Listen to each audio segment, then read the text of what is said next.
नमस्कार मंडळी, स्वागत आहे तुमचं आपल्या यूट्यूब चॅनलवरती. मालवण तारकर्ली ट्रिपला गेलात आणि कुंकेश्वर मिस केलं तर ही ट्रिप अधुरी आहे. हे मंदिर देवगडपासून 9 किलोमीटरवर, अरबी समुद्राच्या किनाऱ्यावर 8 ते 9 मीटर उंच टेकडीवर 1100व्या शतकापासून प्रसिद्ध असलेले हे मंदिर कोकणात इतकं प्राचीन देवालय दुसरीकडे कुठेच नाही. कणकेच्या घनदाट जंगलात स्वयंभू शिवलिंग सापडलं, त्यावरूनच नाव पडलं कुंकेश्वर. या मंदिराबद्दल 2 दंतकथा आहेत.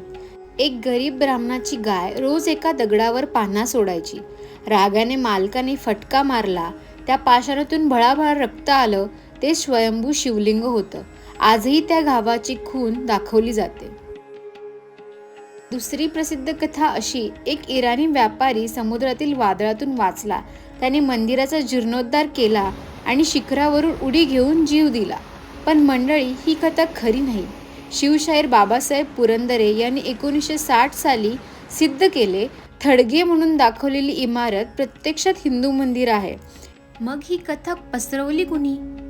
छत्रपती शिवाजी महाराजांच्या अष्टप्रधान मंडळातील नारो निळकंठ अमात्य यांनी. औरंगजेबाचा पुत्र शाह आलम मंदिरावर चालून येत होता. नारोपंतांनी मंदिराला थडग्याचा अभ्यास दिला, कळसाचा आकार घुमटासारखा केला आणि अरबी व्यापाऱ्यांनी बांधलं अशी हूल उठवली, मंदिर मशीद वाटावी म्हणून. पण शाह आलमने तरीही हल्ला केला. मराठे कमी पडत असताना नारोपंतांनी मंदिराच्या शिखरावरून हर हर महादेव अशी रणगर्जना करत आक्रमणावर उडी घेतली. मुघलांनी माघार घेतली. मंदिराच्या उजव्या बाजूला त्यांचं तुळशी वृंदावन आजही आहे आणि कुंकेश्वराची आरती नारोपंतांनीच लिहिली आहे. त्यात त्यांच्या उडीचा स्पष्ट उल्लेख आहे.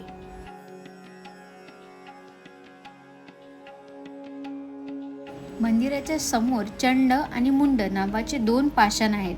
त्यांना द्वारपाल म्हणून ओळखले जाते. मंदिरामागे समुद्रात 21 शिवलिंग आहेत. कित्येक वर्ष पाण्यात असूनही अखंड आहेत. ही पांडवांनी घडवलेली आहेत अशी श्रद्धा आहे. मंदिराच्या परिसरात असलेले हे जोगेश्वरी देवीचं मंदिर. आम्ही गेलो तेव्हा देवीकडून पुजारी कौल मागत होते.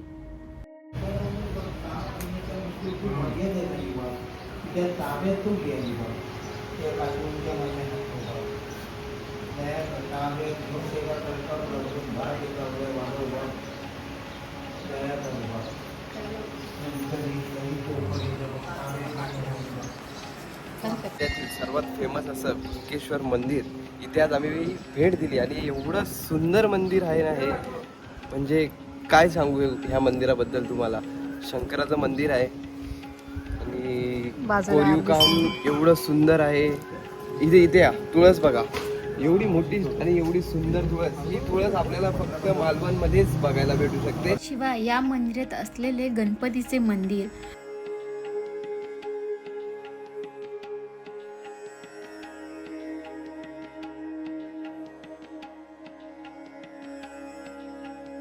गणपती मंदिराच्या बाजूलाच असलेले श्रीदेव नारायणाचे मंदिर.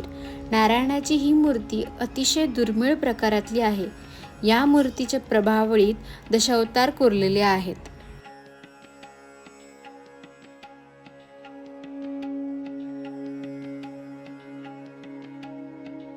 त्याचबरोबर या परिसरात असलेलं हे भैरव मंदिर.